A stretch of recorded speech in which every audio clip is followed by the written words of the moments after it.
They weren't just stealing her money, they were poisoning her, slowly, meticulously, with plants she herself had studied. Her whole life, imagine that kind of betrayal, the very things she loved, the focus of her entire existence, weaponized against her, by the person she trusted most in the world, her own blood. It sounds like something ripped from a Gothic novel. I know, a melodrama too dark to be true, but this story, it's terrifyingly real. I'm Victoria, and you've tuned into Hidden Lives, the space where we delve into the unbelievable, the moments that shatter reality, the secrets people keep, the times when trust is broken so profoundly. It changes everything, especially when that betrayal cuts deep into the heart of a family, and the fight back is, well, truly unexpected. Today's story comes from a woman I'll call Agnes. She's brilliant, genuinely a legend in her field, a renowned botanist, technically retired now, but her mind, it's like a razor, honed by decades of intense focus. She dedicated her life, her entire being, to understanding the secret world of plants, their intricate beauty, their hidden power, their potential dangers. She catalogued them, discovered new species, unlocked their chemical secrets. She never imagined that lifetime of knowledge would be turned against her, twisted into a weapon, or that she'd have to deploy it herself, in ways she never dreamed of, never wanted to contemplate, just to survive, just to reclaim what was being systematically stripped away, her legacy, her savings, her sanity, her very life. You absolutely need to hear how Agnes fought back, how she used the very tools her enemies thought they controlled, turning the garden itself into her arsenal. Subscribe right now, hit that notification bell, tap it, make sure you don't miss it, because you don't want to miss a single moment of this incredible, chilling story. Agnes shared this with me over many hours, many cups of carefully brewed tea, not prepared by anyone else, mind you. Her voice was quiet at first, hesitant, the trauma still palpable. But then it grew stronger, steadier, like a controlled burn. You could feel the steel beneath the surface, the quiet fury. She asked me to tell it, not for revenge, she said, but maybe as a warning, maybe as catharsis, a way to process the sheer audacity of it all. I'm going to let her tell you, in her own words, as best as I can relay them, her precise phrasing, her quiet intensity. Listen close, turn up the volume. This is Agnes's story. My world was plants, it always had been, since I was a little girl, maybe 5 or 6, happier digging in the damp earth than playing with dolls, utterly fascinated by the magic of green shoots pushing through the soil. That childhood obsession blossomed, quite literally, into a career, more than a career, a consuming passion, my entire identity, really, decades of research, meticulous painstaking, often lonely, expeditions to the most remote corners of the globe. Jungles, deserts, high-altitude plains, places most people only see in documentaries. I lived there, collecting, documenting, discovering species unknown to science, understanding fragile ecosystems, documenting traditional medicinal uses of obscure flora before they were lost. My conservatory at home, it wasn't just a greenhouse, it was a sanctuary, filled with specimens I'd nurtured for decades. My labs, filled with specialized equipment, microscopes, sequencing gear, distillation apparatus, my library, floor-to-ceiling books, rare botanical texts, journals, my own unpublished notes filling countless notebooks, decades of observation. These weren't just rooms in a large, slightly rambling old house. They were extensions of my soul, tangible evidence of a life dedicated to a single, focused pursuit, holding lifetimes of work, irreplaceable genetic material, unique hybrids I'd bred, my legacy, I suppose. Though I rarely thought in such grand terms, it was just my life. After my husband David passed, far too young, cancer, swift and cruel, years ago now, my work became my everything, my refuge, my reason to get up in the morning. The silence in the house was deafening sometimes, the gardens felt too large, and then there was Marcus, my nephew, my late sister's only son. He'd always been, well, attentive, intermittently, throughout his life, but after David died, he became much more present, charming. Oh, incredibly so. When he wanted to be, he seemed interested, or so I thought, genuinely fascinated, in my work, asking questions, remembering details. He started visiting often, very often, especially after he began dating Chloe. She was different from the girls Marcus usually dated, polished, articulate, ambitious. She radiated competence. She seemed very impressed by my career, my reputation, my connections in the scientific world. Asked intelligent questions, they made a striking couple, Marcus tall and handsome, Chloe elegant and poised, always arriving with thoughtful gifts, a specific tea I favoured, a small gadget for the lab, offering help around the house, the garden. You shouldn't be climbing ladders, Aunt Agnes, Marcus would insist. Let us handle the heavy digging, Chloe would chime in, smiling that bright, wide smile that never quite seemed to reach her eyes, I realised later. My eyesight wasn't what it once was. Fine print swam, detailed microscopic work became harder. My hands, they sometimes trembled, a frustration for someone used to delicate work. Their help felt like a blessing, a relief. Marcus took over managing some of my finances. Online banking baffled me. He insisted it was simpler, more secure. Let me set it up for you, Auntie A, it's no trouble. Chloe, she offered to help organise my decades of research notes. A mammoth task, scanning documents, creating digital archives. To preserve your incredible legacy, Aunt Agnes, she'd say, her voice full of admiration, or what sounded like it. Future generations need access to your work. Trust, it wasn't even a conscious decision. He was family, my sister's boy, my only close family left. They seemed so genuinely devoted, so caring, so concerned for my well-being. I felt safe, looked after, less alone. What a fool I was, a blind, trusting, monumental fool. It started subtly, so subtly I barely registered it, attributed it to other things. Age, stress, distraction, a prize-winning orchid, a Paphioptilum rothschildianum hybrid I'd spent nearly 15 years developing, a unique cross, finally blooming perfectly, suddenly wilted, collapsed, died within days. Marcus blamed a sudden malfunction in the conservatory's automated heating system. These old houses, Auntie A, systems get temperamental. He promised to get it fixed immediately. He even brought a replacement orchid, looked similar, superficially, then another sensitive plant, a unique variegated fern I'd personally collected from a treacherous cliff face in Madagascar, irreplaceable, developed strange, oily spots on its fronds, withered from the tips inward. Chloe suggested maybe a new fertilizer I was trying, even though I hadn't changed my feeding regimen in years, meticulously documented. Perhaps it was contaminated, she mused sympathetically. Small things, isolated incidents, easily explained away, or so it seemed at the time, plausible deniability, they were masters of it. But the replacements they brought, after expressing such sorrow at the losses, they looked similar, yes, but not quite right. Not to my eye, to a casual observer, perhaps even to another botanist without my intimate knowledge of these specific plants, they might seem identical. But to me, the vein patterns on the orchid petals were slightly coarser, the leaf texture of the fern replacement was off, the growth habit less compact, subtle tells, common varieties, easily obtainable nursery stock, cleverly disguised, potted in my distinctive terracotta pots. Why? It made no sense. Why kill something unique and replace it with a cheap imitation? My rare specimens, painstakingly cultivated, collected from dangerous, remote terrains, representing years of effort, vanished, replaced by fakes. It felt like vandalism, but quiet, insidious, targeted, a creeping erasure. Then came the fog, descending not just on the conservatory panes in the morning, but inside my own head. Not just the usual forgetfulness, misplacing my reading glasses, forgetting why I walked into a room.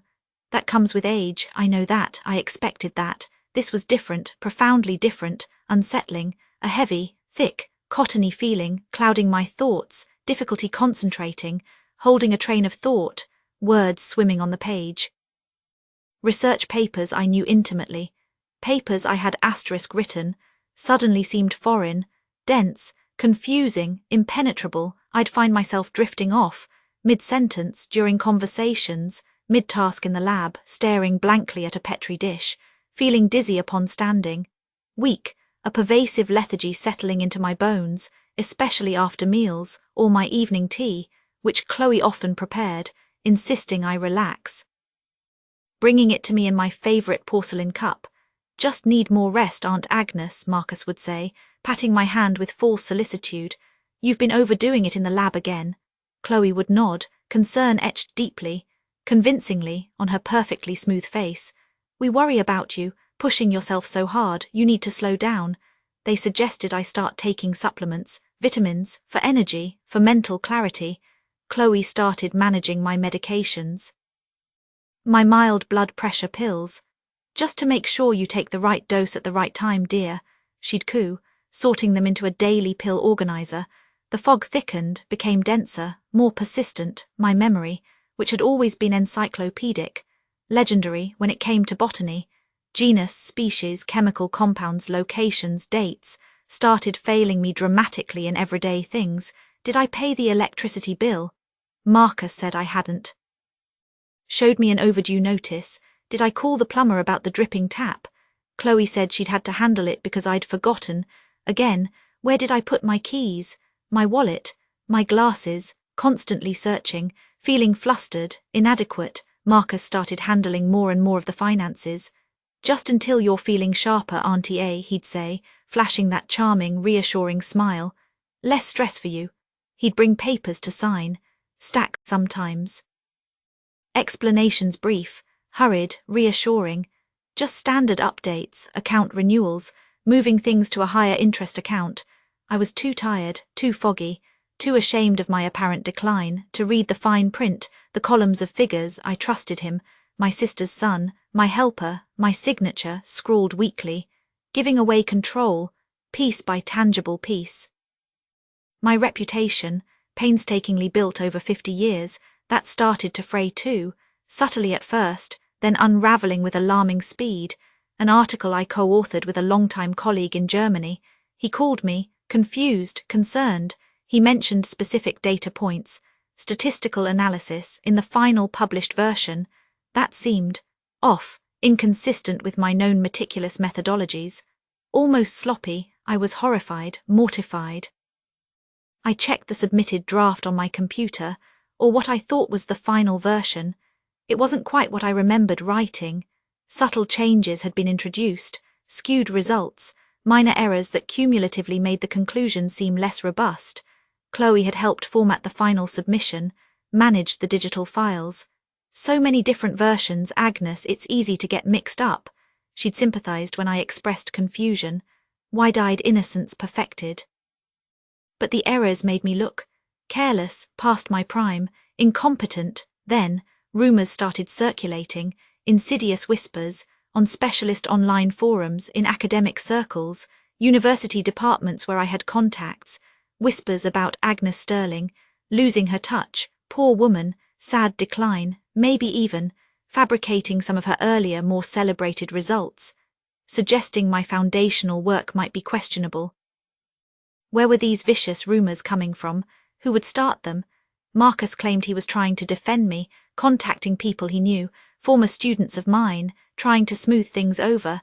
"Don't worry, Auntie A, I'm shutting down this nonsense," he assured me. But the whispers grew louder, more specific, more damaging, accusations of plagiarism, using research findings from obscure older papers, perhaps from South American botanists published only locally. Without proper attribution, things I would never, ever do. Integrity was the bedrock of my entire career, my life's work, built on rigorous honesty, meticulous accuracy, cross-referencing, being systematically dismantled, tarnished, poisoned just like my body. And the money, oh God, the money, my security, my independence. I started getting official-looking notices, late payment warnings, overdraft alerts from my main bank account. Impossible, I told Marcus, impossible. I had substantial savings, carefully managed investments. David had made sure I was secure, plus my own earnings, royalties from books, consulting fees. Marcus assured me it was just bank errors, annoying technical glitches. Computer system upgrades causing chaos. He was sorting it out, spending hours on the phone, he claimed. He showed me statements, printed summaries, but my head was so foggy, the numbers swam, the columns blurred, I couldn't focus, couldn't track the complex transactions he described. He said he needed to consolidate accounts, move funds between institutions for better management, higher returns, more security. Protecting your assets, Auntie A. Maury papers to sign, quickly. The bank needed this urgently, power of attorney. Just a precaution, Aunt Agnes, in case you get really unwell, so I can manage things seamlessly for you, pay your bills, he explained, his voice gentle, reasonable. Chloe was there, holding my hand, literally, her touch cool, firm. It's for the best, dear, lets us take care of everything, you shouldn't have these worries. The fog, the trust. The relentless, calculated manipulation. I signed, signing away my financial independence, my control. They were selling things too, quietly, insidiously, piece by piece, eroding my history, my connection to the past. An antique brass botanical microscope, belonged to my grandfather, vanished from its place in the library. Loaned to a museum exhibit on Victorian science, Marcus said casually. Vaguely, couldn't recall which museum exactly when I pressed. A complete set of rare 18th century hand-coloured botanical illustrations by Ehret, exquisitely framed. Vanished from the hallway wall. Being professionally appraised for updated insurance, Chloe chirped brightly. Taking longer than expected. My husband David's chronometer, a beautiful marine instrument he cherished, used on his own geological explorations, missing from the mantelpiece, replaced by a cheap modern clock. I didn't even notice for days. They had answers for everything, plausible, reassuring, lies, all lies, woven into the fabric of my days. The house started feeling different, emptier, hollowed out, just like me. I was becoming a ghost in my own home, in my own life. The turning point, the moment the thick, poisonous fog finally, horrifyingly, ripped apart. It was a Tuesday.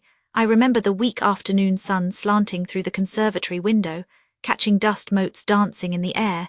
I felt particularly awful that day, profoundly dizzy, nauseous, my thoughts like tangled, sticky threads, unable to form a coherent pattern. Chloe had made me my usual mid-morning herbal tea. Something soothing for your tummy, she'd said, placing it beside my favourite chair. I sipped it, the familiar, slightly bitter, earthy taste, the one I'd grown accustomed to, the one she always brewed specially for me. And then my eyes drifted downwards, to the small antique mahogany table beside my chair. I saw it, almost hidden by the saucer, a tiny sprig, carelessly dropped perhaps, brushed off the counter during the tea preparation. Not the usual chamomile flower, or mint leaf, or lemon balm she claimed to use. It was a leaf, small, distinctively lobed, slightly hairy, utterly unmistakable, from Datura stramonium asterisk, Jimson weed, thornapple, devil's snare, a plant I knew intimately, had researched extensively, cultivated carefully behind locked gates for its potent tropine alkaloids, scopolamine, hyoscyamine, atropine, anticholinergic compounds, powerful, dangerous if misused. Used historically, carefully by physicians, sometimes nefariously by poisoners, to induce confusion, delirium, hallucinations, profound memory loss, dry mouth, blurred vision, dilated pupils, rapid heartbeat, symptoms, my asterisk symptoms, the ones I had been experiencing, with increasing severity, for months, in small, carefully calculated, cumulative doses. It wouldn't necessarily kill, not quickly anyway, just incapacitate. Mimic the symptoms of dementia, or rapid cognitive decline, confuse doctors, isolate the victim. My blood ran cold, colder than any winter frost gripping the conservatory glass, a chill that started deep in my marrow and spread outwards. It wasn't age, it wasn't illness, it wasn't stress, it wasn't my mind failing naturally.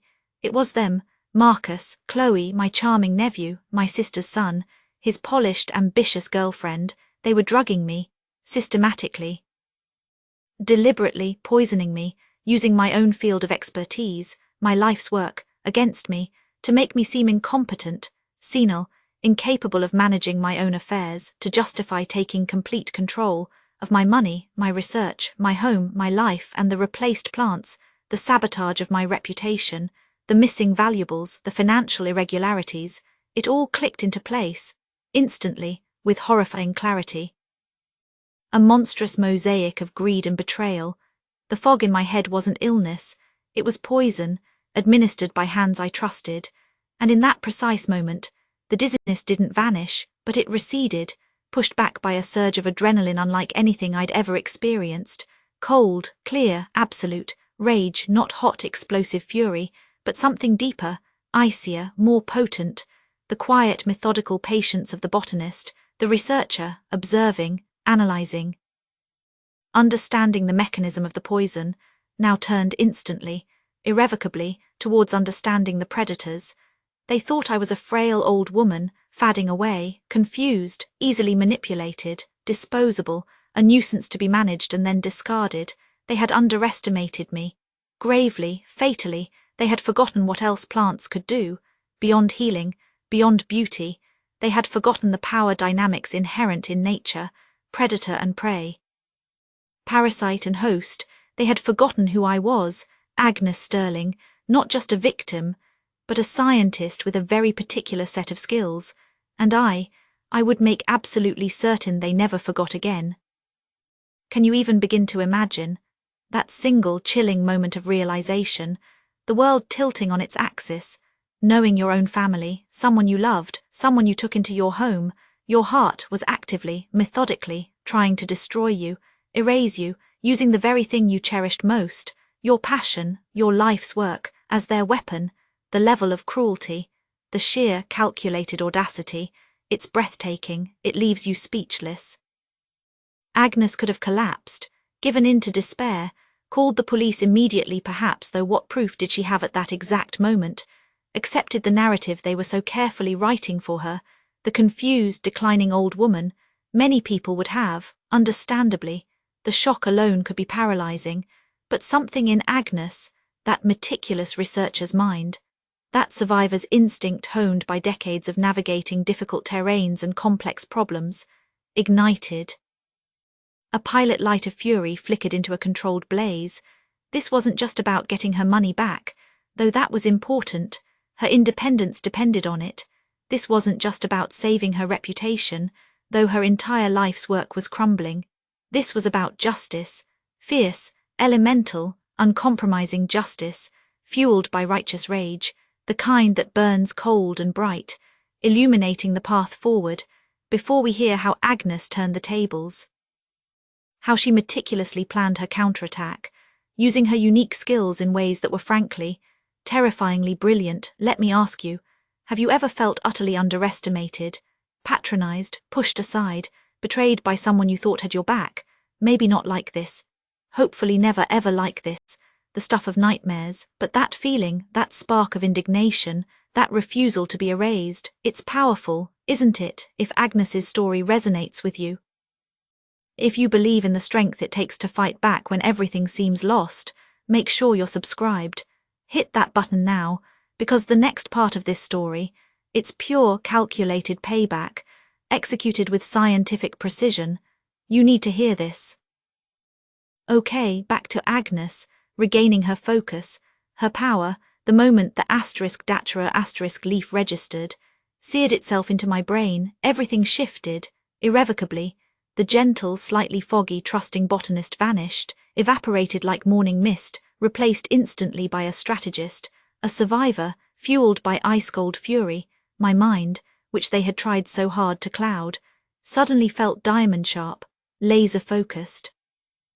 Adrenaline purging the last vestiges of the chemical haze. The rage was there.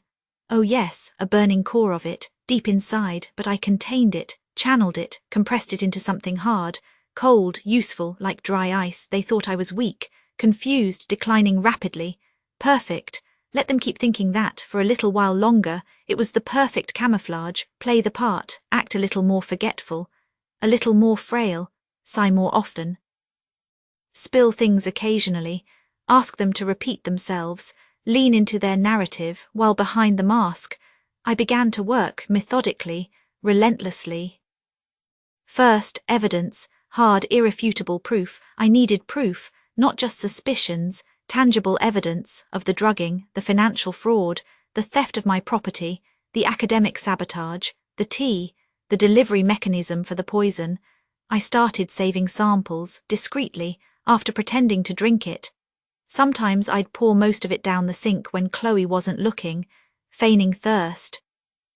Other times I'd surreptitiously soak a small, sterile cotton ball hidden in my sleeve cuff, or absorb a little onto a napkin I'd later conceal, tiny amounts, meticulously labelled with date and time, using a coded system only I understood, hidden where they'd never, ever look, inside hollowed-out antique botany books on the highest shelf in the library, books they considered dusty relics.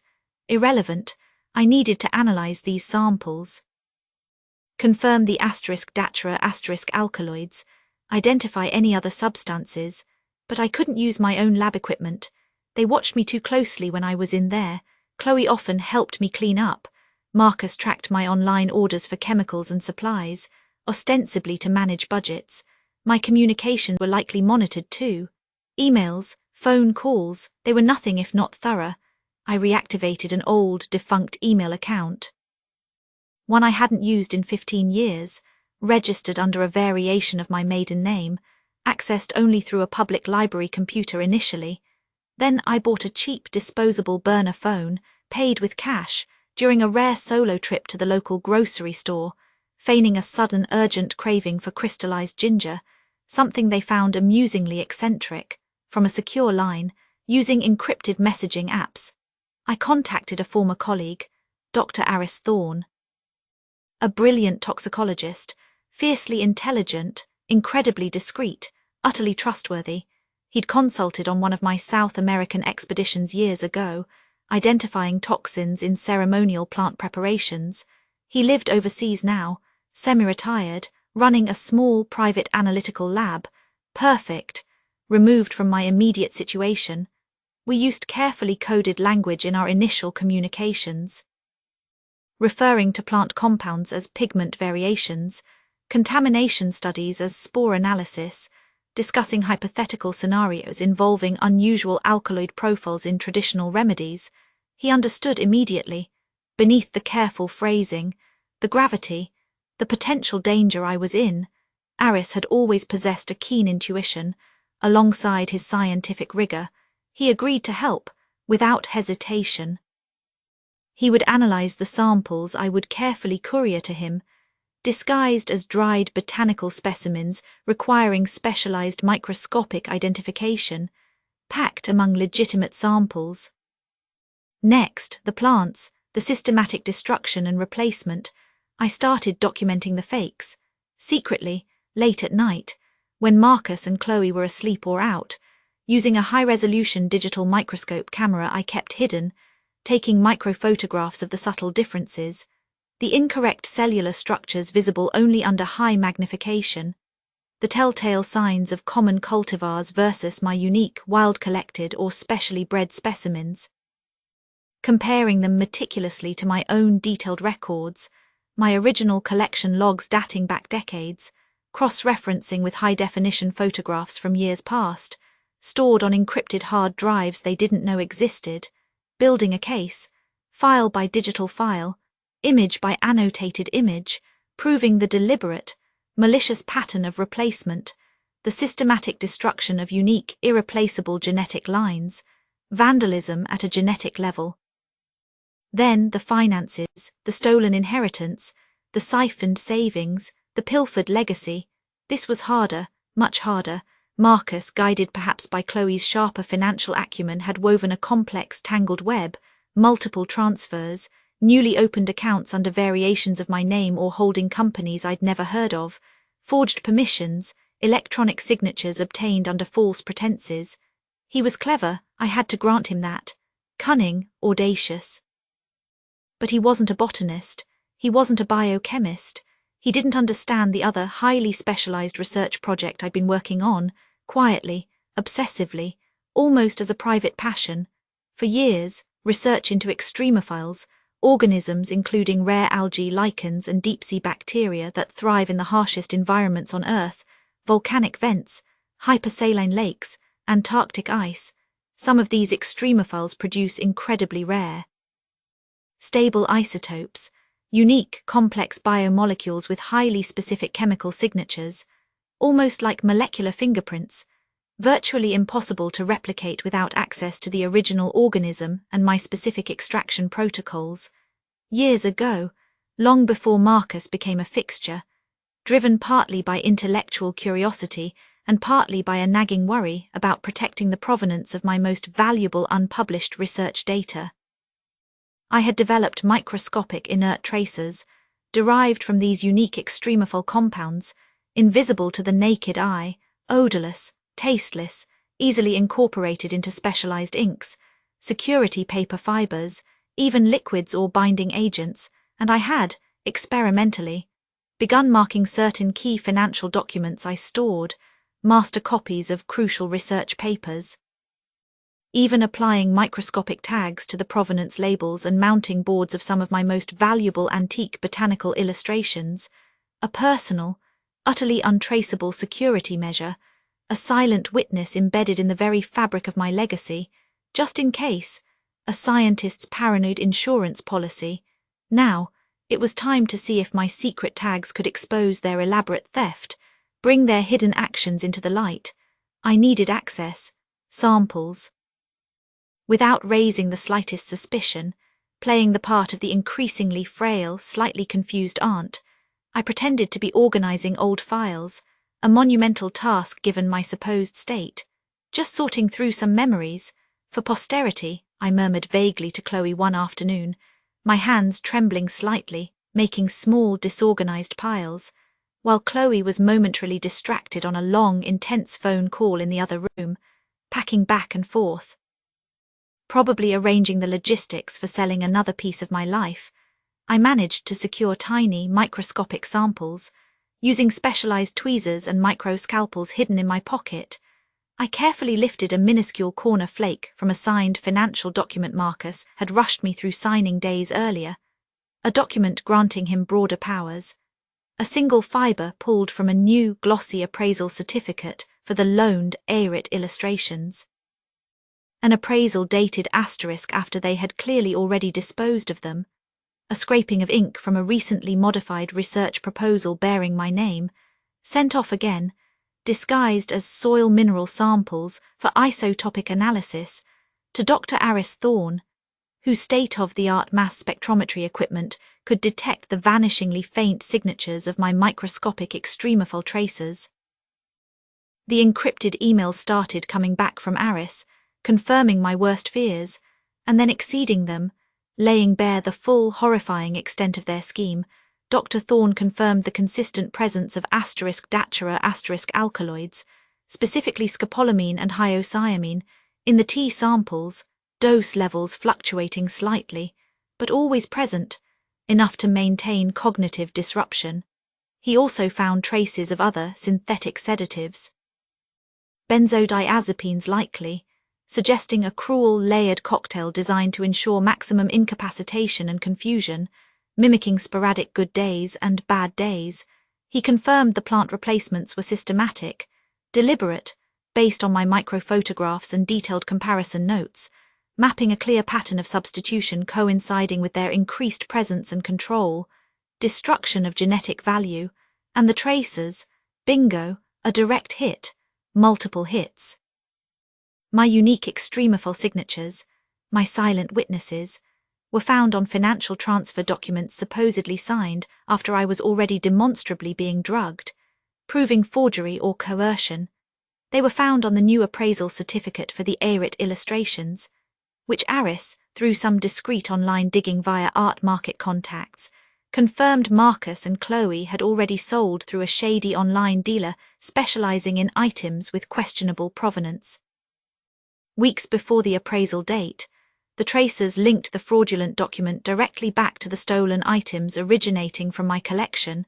They were present in the ink of my signature on documents granting Marcus sweeping power of attorney, documents I vaguely remembered signing while feeling particularly foggy and unwell. The web wasn't just complex, it was meticulously constructed, and utterly damning. Their motive, it crystallized, becoming sickeningly clear. It was far beyond simple opportunistic greed, though there was plenty of that. Marcus, I pieced together through fragments of overheard conversations, veiled comments, and Aris's background checks, had always resented living in the shadow of my academic reputation. He had flitted between careers, never quite succeeding, nursing a festering bitterness. Chloe, ambitious, ruthless, saw my unpublished research, particularly my groundbreaking preliminary work on novel anti-inflammatory compounds derived from rare Amazonian medicinal plants, as their ticket to the big time. Fame, fortune, scientific prestige, built on my foundation. They weren't just trying to steal my money and my house, they were trying to steal my entire scientific identity, my intellectual property, my life's work. They planned to repackage my discoveries, slightly altered, presented as their own innovative research, based on data Chloe had helped me digitize, and I now realized subtly corrupted and copied. They were already preparing presentations, drafting papers, contacting pharmaceutical companies, using my preliminary data, my unpublished breakthroughs, the deliberate academic sabotage, the rumors, the accusations of plagiarism. It was all part of the plan, to silence me permanently, discredit me so thoroughly that even if I did somehow recover my wits, no one would believe me. They could rise unchallenged on the ashes of my ruined career. The rage burned colder, deeper, settling into a resolve as hard as obsidian. They hadn't just betrayed me, a vulnerable old woman, their aunt. They had betrayed science itself, the principles of honesty, legacy, trust, mentorship, everything I held sacred. My plan began to form, not just defense, not just reclaiming what was mine, but offense, a carefully calibrated, scientifically precise counter-strike, using my knowledge, my tools. The very essence of who I am, my intimate understanding of the plant kingdom's darker potential. They wanted to play with plants, use them as weapons. Fine, let's play. I knew Marcus suffered from severe seasonal allergies, debilitating hay fever, particularly susceptible to specific grass and tree pollens. He complained about it every spring and fall, relied heavily on antihistamines, and Chloe, she was obsessively meticulous about her appearance, her flawless skin, her expensive organic cosmetics, terrified of blemishes, rashes, any imperfection that might mar her carefully constructed facade of cool competence. Vanity was her Achilles heel. My conservatory, even with their clumsy replacements, still held potential, hidden corners, overlooked species, and my private research lab, the smaller one attached to the conservatory, the one they thought was just for dusty old propagation experiments and soil testing, held spores, concentrated pollens, isolated plant-derived compounds they couldn't possibly identify, let alone trace back to me. I began cultivating, selectively, propagating specific molds known to produce allergenic spores, concentrating certain pollens known for extremely potent allergenic reactions in sensitive individuals, invisible, easily airborne, easily dispersed, requiring only minute quantities. I researched Chloe's expensive organic skin creams, her preferred brand of mineral makeup.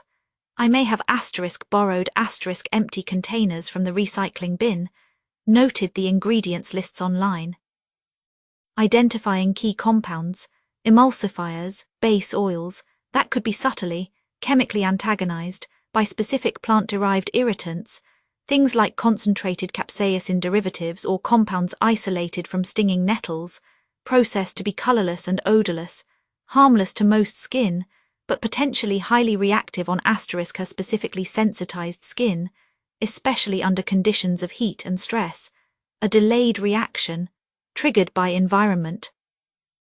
The upcoming International Botanical Congress, held that year in a major European city, it was the perfect stage, the ideal venue. Marcus and Chloe were attending. I discovered from a draft email Chloe had carelessly left open on my study computer. They were presenting, a poster session and a short talk, showcasing their breakthrough research, my Amazonian compounds research, thinly disguised, data subtly altered. They were pulling out all the stops, planning to network aggressively, schmooze potential investors, trying to secure funding, partnerships, legitimacy. This would be their grand debut, their launch into the scientific stratosphere, crowning themselves as brilliant innovators, or their spectacular, humiliating, public crash and burn. I arranged to attend as well, pulling strings with old, influential colleagues on the organizing committee, letting it be known that the reclusive Professor Agnes Sterling was making a rare appearance, perhaps a final one, generating a ripple of buzz, curiosity. I played the part of the frail, slightly confused but determined old academic, wanting one last look at the field she loved, leaning heavily on an elegant antique cane, allowing Marcus and Chloe to hover. Solicitous in public, barely masking their impatience and annoyance in private, gidding my elbow, fetching me water, controlling my interactions, perfect, their performance of care only highlighted their control and my apparent vulnerability. The day of their main presentation arrived, a large, packed seminar room, anticipation in the air. I made sure to accidentally bump into Marcus in the crowded corridor beforehand, a moment of staged confusion, dropping my program notes, as he bent to help me retrieve them, annoyed but maintaining his charming facade. A small, elegantly disguised atomizer hidden in the palm of my hand released a precisely measured, concentrated microcloud of specific grass and mold pollens directly into his airspace. Near his face, odorless, invisible, I apologized profusely for my clumsiness, my failing eyesight. He barely noticed the faint puff of air, preoccupied with his upcoming moment of glory, arrogant, dismissive, for Chloe, a different, more targeted approach. I knew she reapplied her expensive organic hand cream religiously, especially before public speaking, kept a tube in her designer handbag. Earlier that morning, during a moment when she left her bag unattended while fetching coffee, I had managed a swift, delicate operation, unscrewing the cap, using a fine syringe to inject a tiny amount of my specially prepared, inert-looking, colourless irritant paste deep into the tube's contents, replacing a minuscule amount of the cream, undetectable unless you knew exactly what to look for. A chemical time bomb waiting for the right trigger, heat, stress, friction. They took the stage, confident, polished, beaming out at the audience, the picture of youthful scientific brilliance. Marcus started the presentation, his voice strong, resonant, initially outlining their novel findings. Then he started sniffling, just a little at first, clearing his throat. His eyes began to water, red rims appearing. He blinked rapidly. He started sneezing, a single sneeze, then a double. Then uncontrollable, racking paroxysms of sneezes, doubling him over, gasping for breath between fits. His voice became hoarse, thick, nasal, utterly unprofessional, unintelligible. He tried to continue, wiping his streaming eyes, clutching tissues, but the violent sneezing fits racked him, shaking his whole body, tears streaming down his face, not from emotion. The audience shifted uncomfortably, murmured, exchanged confused glances, then faint amusement. Then growing concern. Was he ill, having an attack? Chloe, initially annoyed then alarmed, tried to take over smoothly, gesturing for him to step back, projecting calm professionalism. But then, under the warm spotlights, as she handled the microphone, gestured with her hands, small, angry red blotches started appearing on her flawlessly made-up face, along her jawline, spreading to her neck, erupting on the backs of her hands, small hives at first, then coalescing, spreading rapidly, becoming inflamed, visibly itchy. She tried to ignore it, pressing on with the presentation, but her composure started cracking.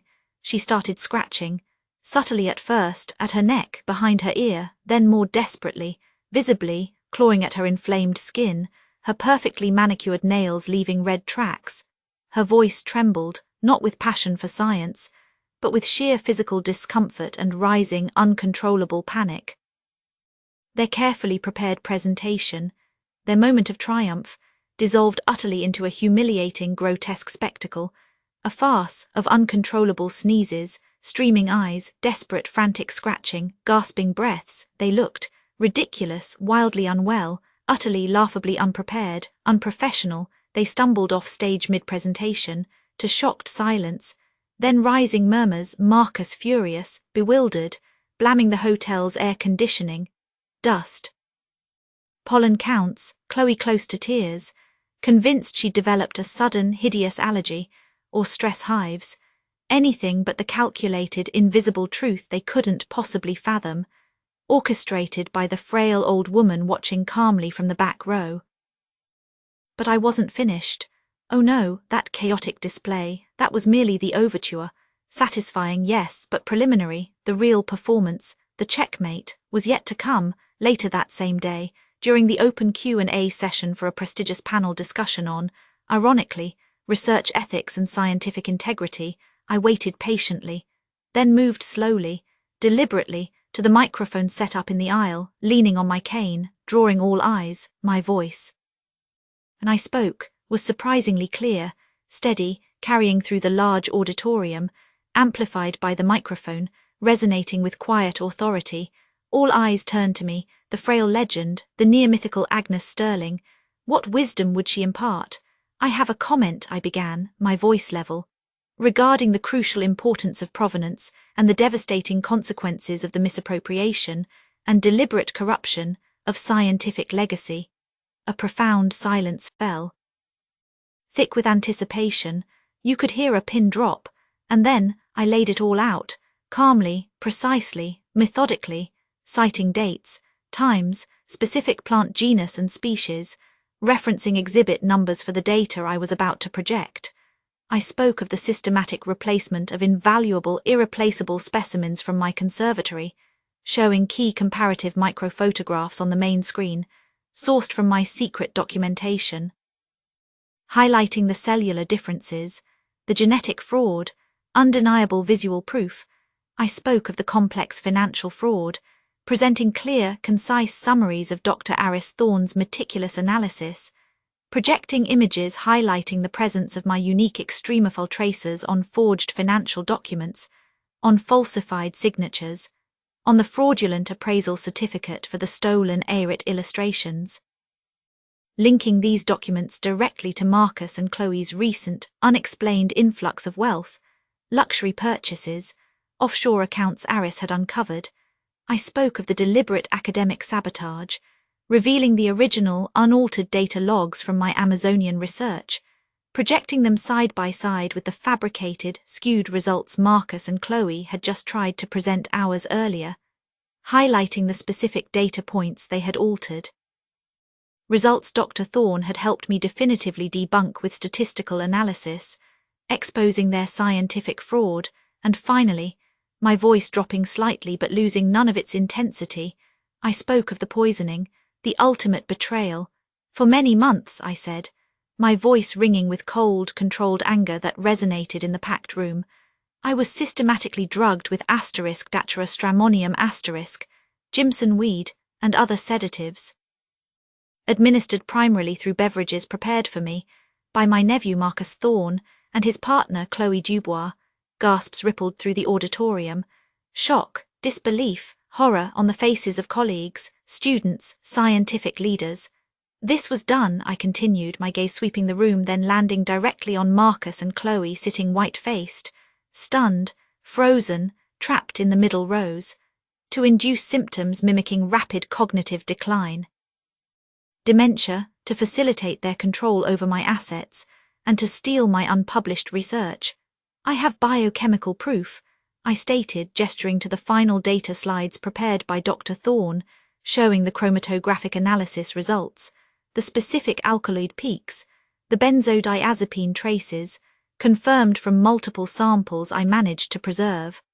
I looked directly at Marcus and Chloe again, their faces now a mixture of disbelief, sputtering denial forming on Marcus's lips, abject terror widening Chloe's eyes, and pure unadulterated hatred hardening their features, hatred directed entirely at me, the frail old woman who had just meticulously, ruthlessly, publicly destroyed them. They sought to steal my work, my reputation, my assets, my legacy, my very mind. My voice remained steady, unwavering.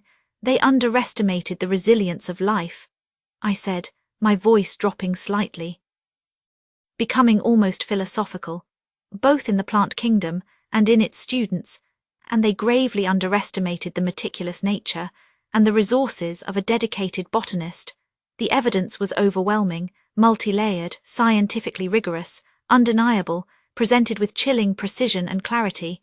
My network, colleagues I had known and collaborated with for decades, mentors, former students, rallied instantly.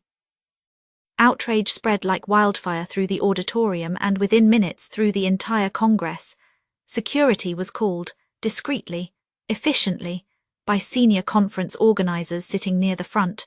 Marcus and Chloe were intercepted as they tried to flee the auditorium, detained quietly, escorted away, pending formal investigation by the authorities, their faces masks of disbelief, terror, and impotent fury.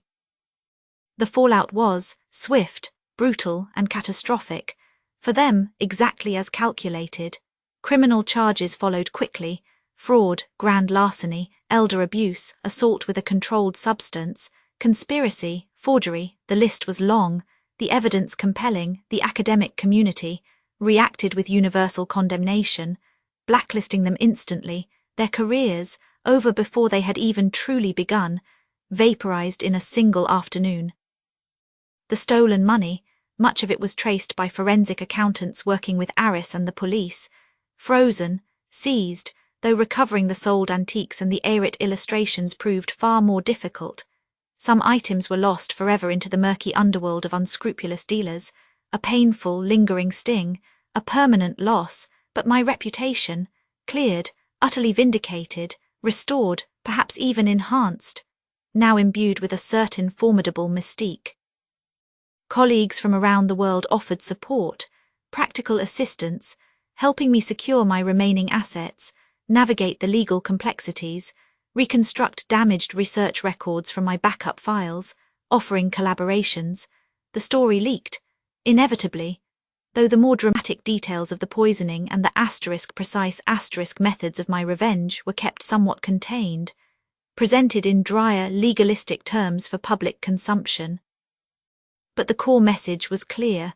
Professor Agnes Sterling had faced unimaginable betrayal and had fought back with the weapons she knew best: knowledge, precision, patience, and the often overlooked power hidden within the natural world.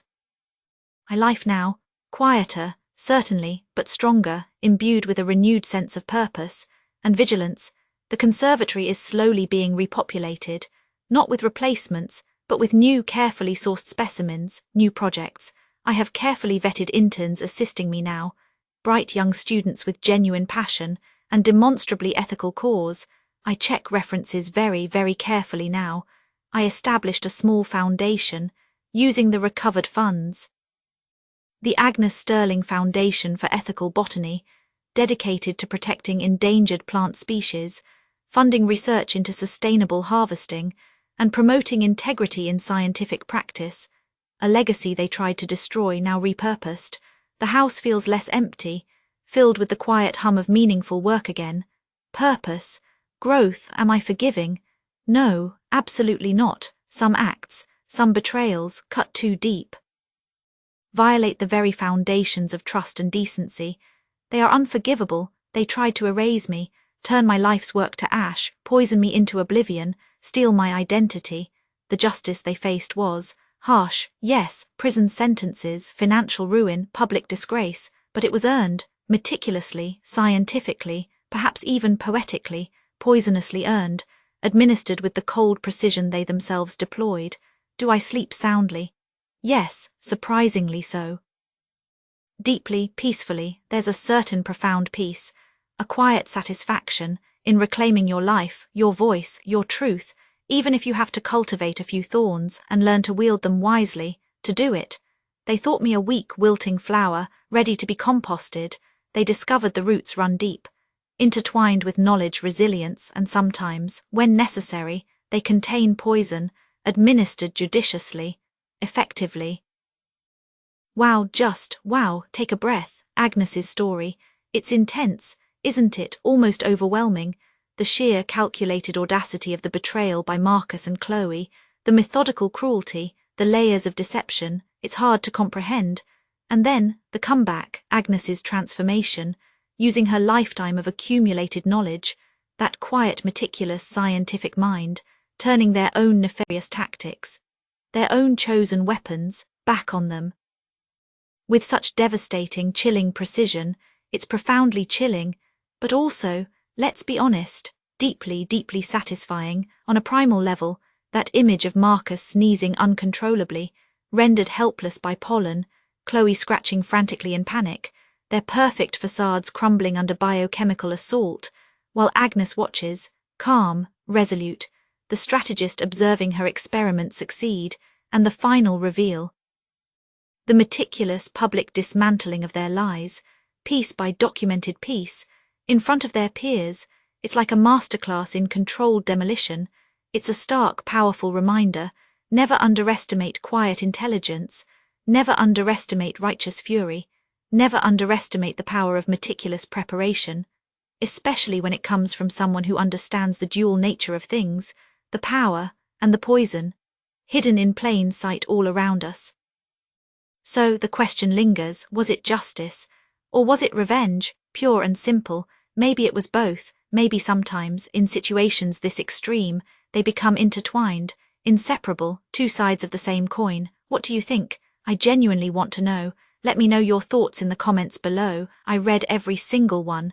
Was Agnes justified in her methods? The pollens, the skin irritants, the cold public dismantling. Did they simply reap what they sowed? Or did she cross an ethical line herself? Did the scientist become a poisoner, albeit a provoked one?